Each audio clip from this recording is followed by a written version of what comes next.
thank you, Louise, for agreeing to do this interview with me. I finally managed to pin you down. Thank you so much. My pleasure. I am looking forward to going through some questions that I've got for you, with the overarching subject being that of happiness, which you're going to take us into quite a lot of depth on, hopefully.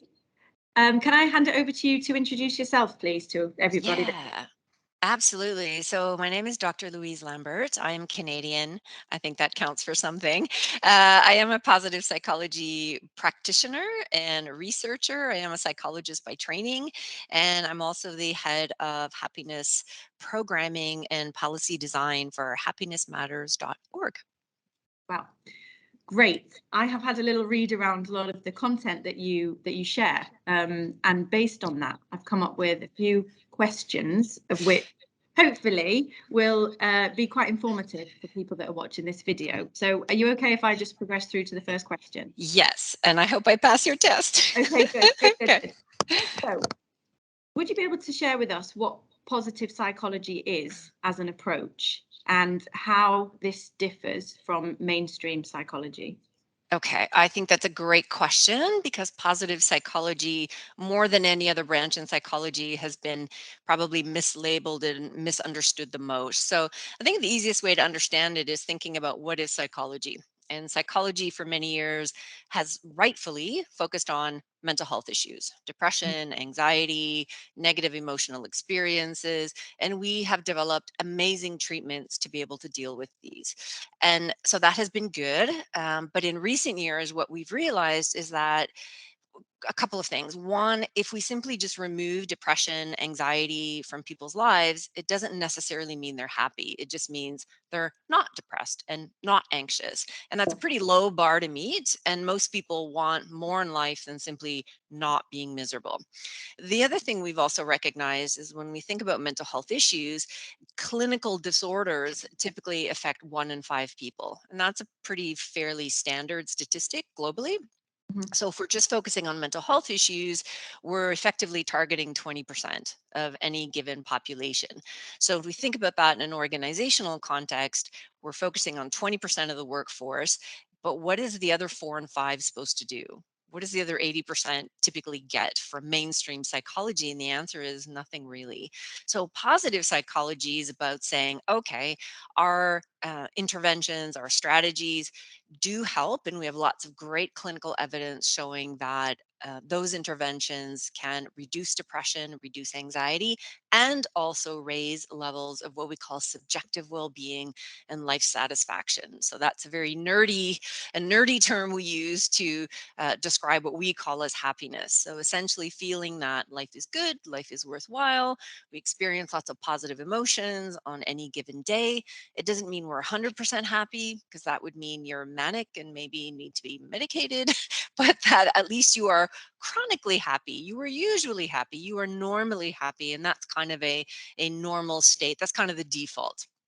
So, in short, positive psychology is really about focusing on everybody in a population and raising the level for everybody and not just lifting people out of mental health issues, but moving them into a state of human flourishing.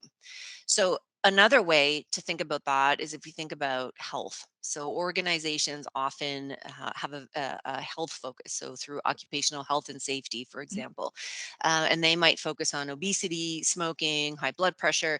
And again, all of that's great, but that's not most people. So, if we're not also offering well being, again, what's everybody else supposed to do? And there's a long way for them to reach higher states of well-being, whether that's physical, emotional, social, what have you. So you can also think about it that way. Okay, great. So now taking it so that we create a bit more of a link into the application of this in the workplace leads me on to the next question. So happiness and well-being. Is there evidence through research that if people do have greater well-being and happiness, that this then provides sort of more of an uptick in the workplace? Yeah, absolutely. So being a researcher, I always rely on research and I get really nerdy. So I'm like, I have a slide for this. So let me just pull that up real quick.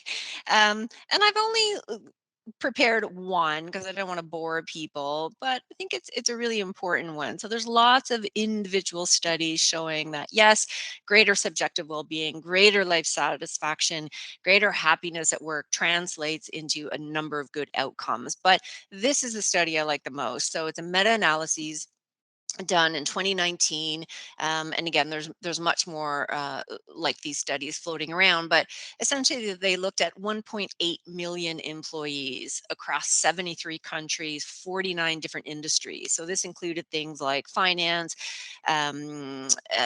automation, service industry, hospitality, education, running the whole gamut. And really what they found is that unequivocally greater employee satisfaction with work. So that means employees saying, I like my manager, they're awesome, I love the people I work with, I like what I actually do.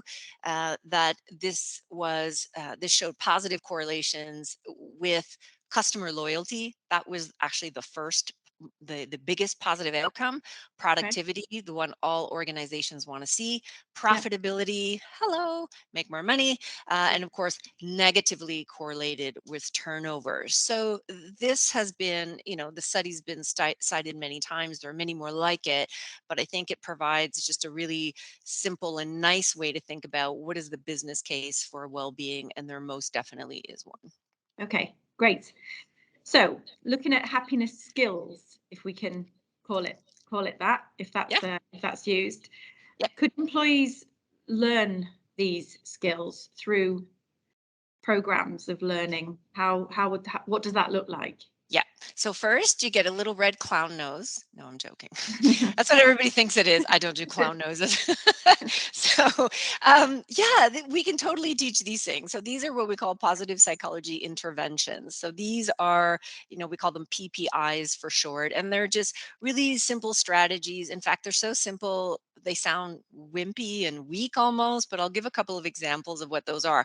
But these strategies have been tested empirically across really globally. And we even have studies here in the Middle East showing that they are also effective in this part of the world. So culturally, we know it's not an issue. We've tested these in clinical contexts. So again, for people who already have depression, but we've also studied these in what we call normal populations, people just like everybody. And yes, they do effectively raise levels of well-being and life satisfaction over time, and in many cases up to a year. So they are sustainable over time relative to control groups as well. So examples of these might be really simple things like capitalization. So this really involves, receiving the good news of people. So when people tell us good news, we usually go, okay. But there's ways that we can respond and go, what? Really? Okay, that's a bit exaggerated, but it's essentially how do we improve the relationships with people in our lives, including colleagues? It could also include things as simple as developing meaning at work, optimism, a flexible mindset, identifying our character strengths and sort of aligning, or job crafting is the label for that. How do we align work with our character strengths? Other really simple things can even be things like gratitude.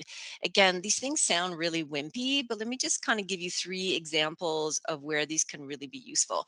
So let's say you're an employee, you go into your manager's office and you're like, hey, I really don't want your job. Like, wow, it seems so stressful. Like, especially managers, they're in that sandwich spot, right? So they're being pushed by senior leaders. They're dealing with all the complaints from below, and they're in a terrible position. It's actually very hard. So for an employee to use gratitude, to turn to their manager and say, I just wanted to acknowledge that, and just to say thanks. Like, I realize it's tough, and you really go the extra mile, and you buffer us from all that stuff from above, and I appreciate that. Wow, that goes a long way with managers. It can also be used the other way. Leaders, senior leaders can also use gratitude face to face is a really good strategy. So Yeah. not that generic email, but coming to people and say, I just wanted to tell you in person, thank you for your efforts. I appreciate it. And with all integrity, I want to let you know that you matter. Another way that people can use this is sending a letter of gratitude to clients and customers, just saying, like, this isn't a generic email, but thank you for doing business with me. I appreciate it. I know you can go anywhere, but I love chatting on a weekly basis, and I hope you do too. But really know that I see you as just more than a client, and I appreciate that. So these are just tiny little skills, but they go a long way. And we also know that these skills are things that can be used in the workplace, but they can also translate into people's personal lives. And when people are happier at home, they also bring that to work as well. Yeah. So they can double everywhere. No, I believe it. I believe it. And I like that there would be sort of multiple different points that you would be addressing as well as part of the programs, like a tools, which perhaps doesn't come naturally to some people. So it's just giving them that guidance and making something which is there, I suppose, bring it to life and proactively think about doing these things. Yeah. So what about elsewhere in the business? So you've talked about employees specifically with your examples. What about elsewhere within the business? Perhaps Managers. the people who are sharp and perhaps under a different type of pressure. What could they? Yeah. Managers, absolutely. So again, there's a lot of research showing, and I think everybody has seen this everywhere on LinkedIn now. But it's a big reason why people leave organizations is that relationship they have with their managers. And so managers, we can do a lot of training with them to teach them what are called the micro skills of high quality connections. So this is based out of work from University of Michigan with Jane Dutton's work, and these are really just, again, tiny little actions that managers can use to send the message to their employees that you are trusted. I've got your back. I will help you grow. I will help you be well here. I will listen to what you have to say. And they can do this through body language, through words, through gestures, through well timed messages. There's a number of ways in which they can do this. And I think that's important because the role of managers is changing. Now, with people working from home, with all this automation, managers are left with the bulk of what I call the human stuff. Let machines do what the machines are going to do, and managers are really the ones holding the keys Mhm. to employee and also organizational well-being. So definitely we can do something there, and we must do something there because well-being, again, is a shared contract between the organization and employees. So we have to, in fact. Okay. Look, and ever since I've known you, I feel your passion for the topic, and that it's actually contagious, and it really sort of drives me anyway, and I'm sure it's sort of driven other people to have a deeper think around this topic. But the last question I've got for you is, Mhm. what's really your hope or vision for how you see well-being sort of pan out regionally?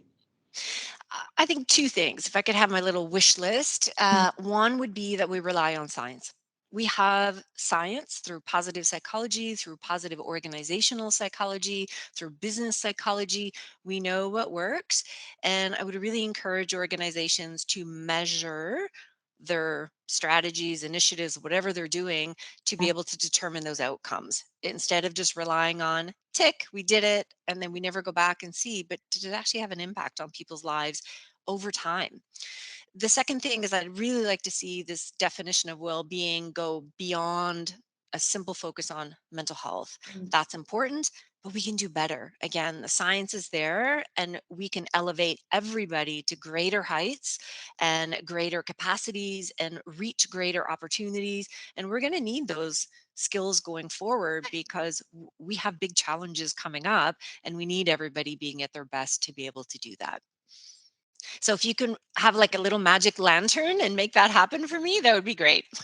Okay, well, by people listening to this and getting a deeper understanding of how they could potentially use support to make, I suppose, to get the value of what positive psychology is all about, then these are the steps. These are the proactive steps that need to happen.